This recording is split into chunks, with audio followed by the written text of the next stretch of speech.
Tell me who's that riding? John the Revelator. Tell me who's that riding?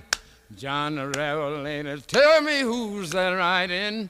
John the Revelator. What's going on, everyone? So today, a very exciting video. We're going to be talking about Immanuel Kant's essay, Perpetual Peace. And this is a very consequential essay. You may have heard of it. It was Immanuel Kant, a very famous German idealist, entry into the space of international relations. And so you might wonder, you'd be probably right to wonder why would a moral philosopher be talking about international relations? And yeah, you know, there's some direct links we can talk about, but focusing back on sort of the core topic of IR, we're going to talk in this video a little bit about, well, how or why is it said that Kant maybe did a good job? What are some of the things that are maybe wrong with the essay? Yeah, what's the basic argument? Why write this essay in the first place? So that's a great place to start, actually. Why would Immanuel Kant write this essay? There's a lot of sort of common sense reasons that you can elucidate or grab from the first couple chapters. First is conflict maybe deserves an explanation. Maybe it does make sense that there are some universally agreed upon sort of concepts of why nations fight in the first place, who makes the decisions, who's involved, what the process looks like when you do go to war. That seems to make sense, you know, unlike Donald Trump, who apparently started a conflict with Iran for no reason, who's postured violence against Cuba. We see the Ukrainian and Russian war. And this also seems like another case where it's very difficult to see, you know, outside of attributing things to nationalism, why this conflict is going on. And so you have Immanuel Kant, who sort of sits in the middle here. And Kant's explanation is basically simple. Kant says that, well, when we actually look at the level of analysis of individuals, what you get is you have fairly highly educated statesmen who go out and they're playing off of this sort of backdrop of what a nation state is like. You can click on this, by the way. It's all in the essay that is linked. It's free online. It's all open source, so nothing magical with me giving you the link. And yeah, it's a very difficult essay. I will mention I'd say it's probably like a 7 out of 10. It's not Scanlon for, you know, people that are maybe into political theory or political science, but it's also much harder than something like a Communist Manifesto, I think, in my own opinions. Yeah, and so you have these very erudite statesmen who Kant gives him their due credit that they're operating in this sort of uncomfortable position. And we actually start all the way back at the social contract. For Kant, you still do have to walk back to a nation state in a Westphalian sense, backing into a chaotic state of nature where Kant says that you both can and should insist that your rights are granted to you via a social contract, simply because there's too much violence. And you know, from this, you end up in a very chaotic place. From this, you end up in a place where you start seeing people, groups, and other interests in these very sort of judging or reacting, discerning political senses. On the one side of the coin, you might say that things that appear to the law in some ways as robust, things that appear, you know, within our human nature as social and the whatnot, appear to be very attractive. They appear to be things that we would seek or desire to somehow keep. And so there's maybe a little bit of breaking from like a very strict Hobbesian sort of materialist sense, but it doesn't go too far, right? Because for Kant, right on the other side of this is he compares American and European indigenous people or savages, and also juxtaposes this with wars between nation states. And for Likewise. Immanuel Kant, the judgments immediately come in. He uses words like disgusting, brutish, you know, unsatisfactory. And so you have this point where once you're in a system of laws, and once you're in a system where your perception of rights based on the social contract are more or less likely to seemingly be enforced, you begin presenting these sorts of questions of conflict, or these questions of conflict are received necessarily by the erudite statesmen, by those who actually go to war. And this is also very important. Kant draws two important distinctions that I believe categorically or systematically go here, even though they're spread out in the essay. And so you can check this out. It's first paragraph again in the link, and then I believe it's on the second page of the link, the second distinction I'll bring up.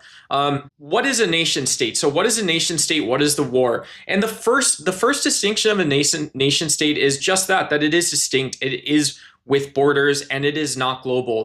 This is very important because we are talking about singular cultures. We're talking about singular individuals comprised as a group. And so for Kant, it's contradictory. We can't even imagine that ideologically boundaries or perhaps very strict sort of Westphalian semblances of not necessarily realism, but just the international recognition of states. This can't be violated a priori in some sense, or it's a posteriori. Once you reach this point, you're never going to have a collection of nations. You have one nation, one state. And the second very important distinction is the problem that Kant identifies is that these erudite statesmen leading one nation of individuals fighting off the wilds of politics, a very political oriented nature, never have to go through a jury. There is not like some sort of jurisprudence. There isn't a principle or nature of this function of a society. And how important is this for Kant? It's incredibly important. It's incredibly important you're operating in silos, and then it's incredibly important for Kant also that you are making the decision without any further nature.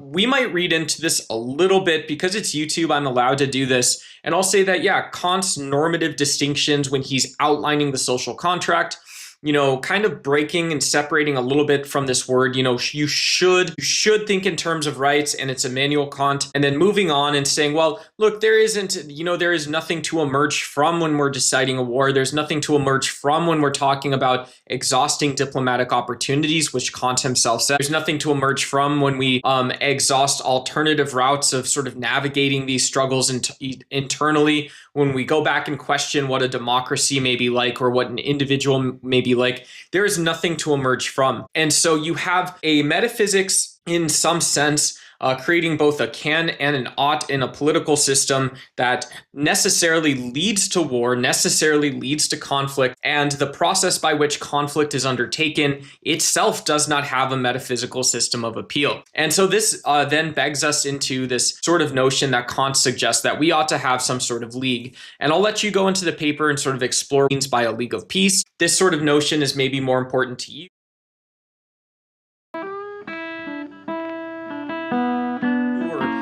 Someone else, and just some common sense sort of questions or paradoxes is why does this not become authoritarian or become self-violating? If we've mentioned in the first place that individuals do have these distinct cultures and we're not a collection of nation states, does a League of Peace ultimately have to take on so much of the political question? There's only practical natures, right? This is the important part to get for Kant, is that because there is no metaphysical sort of ephemeral jurisprudence, I'll say the word again, jurisprudence or system of international law to prevent or navigate just conflicts in the first place if it's just conflict. Why doesn't a League of Peace, so saying that nations come together to decide conflict, why does this not become like a magnet or a vacuum and not really that, because we're talking about human nature and political strife. We can picture this thing in some analogous sense picking up so much of the practical problems that it does become authoritarian. It doesn't grant these principles of personal autonomy alongside sovereignty of a state to a degree that actually makes the theory useful or even possible. There's other considerations too, is that you're giving this, Kant never undermines the fact, Kant does not try to discount or overmine that a league of perpetual peace instilled to individuals who are running this league of perpetual peace, right? And it's the same individuals who have read Grotius. They're the same individuals who are aware of theories from jurists, theories from moral philosophers. These are people that would be aware of the old writings of Marcus Aurelius, just as one example. And so for Immanuel Kant, he does face this problem of both perpetual peace and perhaps perpetual war to some extent. Could it be the case that as individuals see more problems boiling up to this league of peace, a league of nations that sits in for a more stable form of international law, could it be the case that this also justifies other forms of conflict against things that in the first place were just not amenable? These terms that Kant himself admits in the very first paragraphs create very strong emotional appeals. They create these triggering events in our human nature that for him don't have anything to do with a categorical imperative.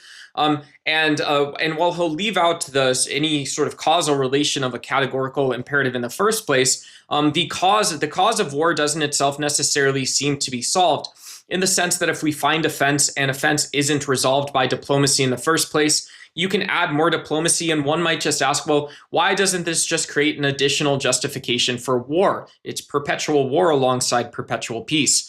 And so for right now, I think those are the two that I'll leave it at. I hope you enjoyed the video, and just sort of summarizing, the three or four things Kant did well is the structure of the nation state is very sound. It's political, it's based on human nature, and it's based on individuals with a system of laws. Individuals who consent to a system of laws, it's contractual. And so these are things that many would say Immanuel Kant did well. The level of analysis, again, is very important. He has actors, he has individual actors operating within a nation state.